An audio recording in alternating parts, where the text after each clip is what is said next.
السلام عليكم ورحمة الله وبركاته.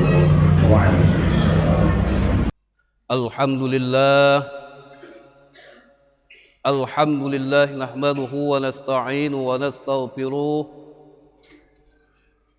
ونعوذ بالله من شرور أنفسنا ومن سيئات أعمالنا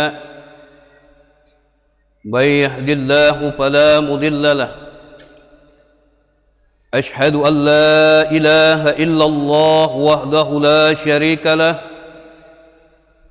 وأشهد أن سيدنا محمدا عبده ورسوله اللهم صل وسلم وبارك على سيدنا محمد سيد المرسلين وعلى آله وأزواجه أجمعين أما بعد فيا عباد الله اتقوا الله حق تقاته ولا تموتن إلا وأنتم مسلمون قال الله تعالى في كتابه الكريم أعوذ بالله من الشيطان الرجيم بسم الله الرحمن الرحيم والعصر إن الإنسان لفي خسر إلا الذين آمنوا وعملوا الصالحات وتواصوا بالحق وتواصوا بالصبر صدق الله العظيم وصدق رسوله النبي الكريم ونحن على ذلك من الشاهدين والشاكرين والحمد لله رب العالمين. Sidang hadirin jemaah salat Jumat yang dirahmati oleh Allah Subhanahu wa taala. Kembali kita mengingati untuk kita semua. Dalam hadis Nabi katakan, "Idza qulta li sahibika wal imam yakhutub an yaumil jum'ati an sit faqad lagaut." Yang artinya kata Nabi, apabila kita berkata-kata atau bercakap-cakap kepada temanmu ketika imam sedang baca khutbah pada hari Jumat dengan ucapan diam, maka sesungguhnya sia-sialah engkau. Sidang hadirin jemaah salat Jumat yang dirahmati oleh Allah Subhanahu wa taala. Tak terasa kita sudah memasuki di pertengahan bulan Sa'ban.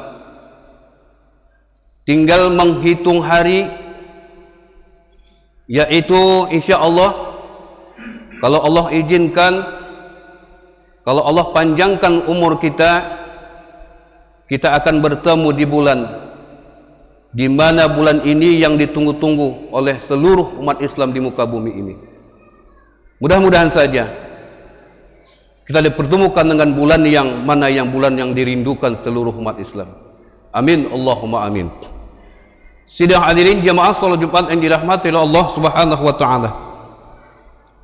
Manusia adalah makhluk Allah yang diciptakan dalam bentuk terbaik. Ia diciptakan dengan bentuk fisik yang indah. Juga diberi perangkat lunak yang sempurna, seperti akal, pikiran, kemudian rasa dan karsa kehendak. Manusia berbeda dari makhluk Allah lainnya. Malaikat diciptakan hanya memiliki akal tanpa diberi syahwat dan nafsu. Hewan dibekali syahwat sehingga hidupnya hanya mengikuti keinginan kebutuhan badannya.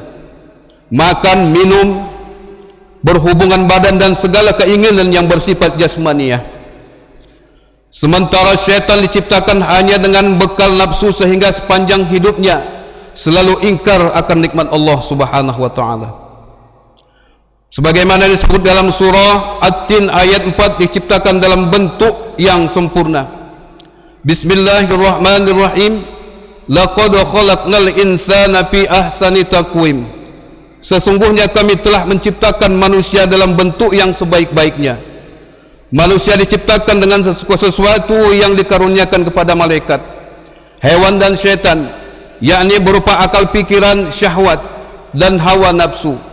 Oleh karena itu, kehidupan umat manusia lebih dinamis karena manusia berjuang dalam tarikan antara ketiganya. Manusia bisa menjadi seperti malaikat, hanya tunduk patuh pada Allah Subhanahu wa taala. Bisa juga seperti hewan, hanya mementingkan keinginan jasmaniahnya. Ataupun bisa juga seperti syaitan, hanya mengumbar hawa nafsu. Sebagai makhluk ciptaan dalam bentuk terbaik, manusia dikaruniai 4 hal sebagaimana yaitu permata dirinya. 4 permata ini disebutkan oleh Rasulullah sallallahu alaihi wasallam dalam hadis yang dikutip yaitu dalam Ihya Ulumuddin. Qala Rasulullah sallallahu alaihi wasallam, arba'atu jawahir fi jismi bani adam yuzaluha arba'atu asya' ammal jawahiru fal aql dinu wal haya'u wal amal as-salihu wal. Rasulullah sallallahu alaihi wasallam bersabda, artinya ada 4 permata dalam tubuh manusia yang dapat hilang karena 4 hal. 4 permata tersebut adalah akal, kemudian agama, sifat malu, dan amal soleh. Yang pertama, akal adalah alat untuk memahami agama. Agama adalah rambu-rambu atau aturan yang memberikan arah pada manusia. Sifat malu adalah pengendali, dan amal soleh adalah buah dari akal memahami agama dengan pengendali berupa sifat malu tadi. Akal menjadi pemimpin dalam tubuh manusia untuk memahami mana yang hak dan yang batil, mana yang patut ataupun tidak, mana yang harus dikerjakan ataupun ditinggalkan.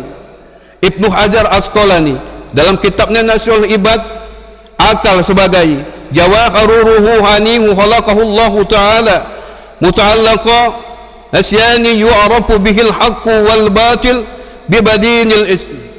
Permata rohani ciptaan Allah yang berada dalam jasad manusia untuk mengetahui sesuatu yang hak dan batil.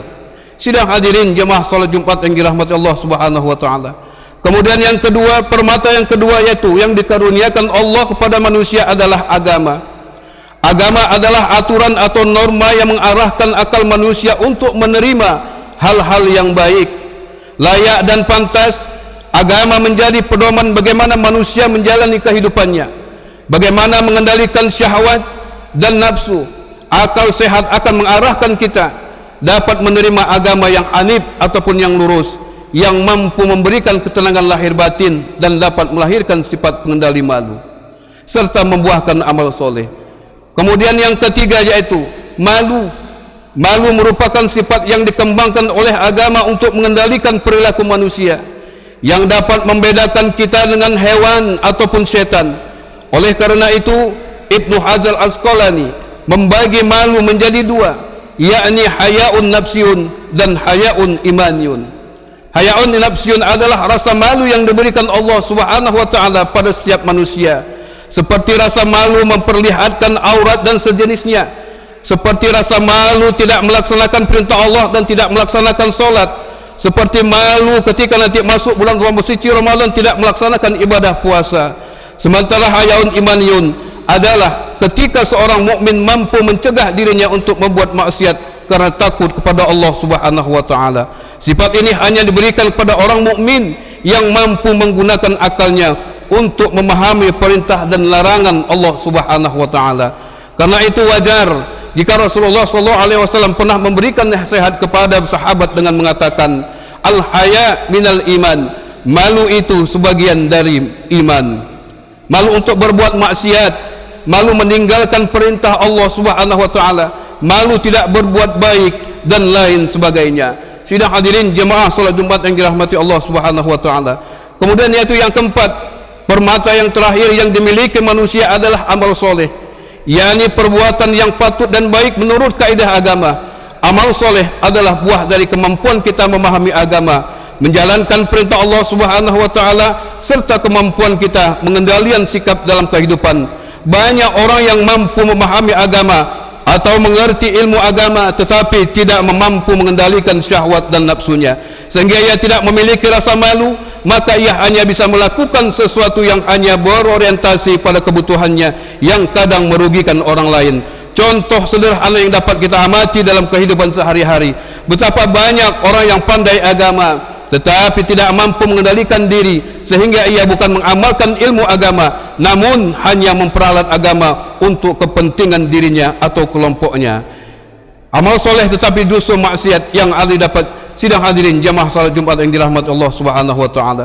Rasulullah sallallahu alaihi wasallam dalam hadis di atas juga mengingatkan pada kita akan bahaya yang mengancam 4 permata manusia tersebut, yaitu ghadab, marah, dapat menghilangkan akal, iri dan dengki, hasud, dapat menghilangkan agama. Serakah tamak dapat menghilangkan sifat malu, dan mengunjim, mengibah dan menghilangkan amal soleh. Sidang hadirin jemaah solat Jumat yang dirahmati Allah Subhanahu wa taala. Semoga kita dapat mengoptimalkan permata yang ada dalam hidup kita untuk menjadi insan pilihan dan masuk dalam kategori, yaitu kategori muttaqin, yaitu orang-orang yang memiliki ketakwaan kepada Allah Subhanahu wa taala. Sidang hadirin jemaah salat Jumat yang dirahmati Allah Subhanahu wa taala. Inilah khutbah kita yang singkat ini. Mudah-mudahan saja kita selalu bertakwa kepada Allah Subhanahu wa taala, menjalankan apa yang segala diperintahkannya, kemudian menjauhi segala apa yang dilarangnya. Barakallahu li wa lakum fil Qur'anil azim, wa nafa'ani wa iyyakum bima fihi minal ayati wa zikril hakim, wa taqabbal minni wa minkum tilawatahu innahu was-sami'ul alim. Aqulu qawli hadza wastaghfiruh innahu wal ghafurur rahim.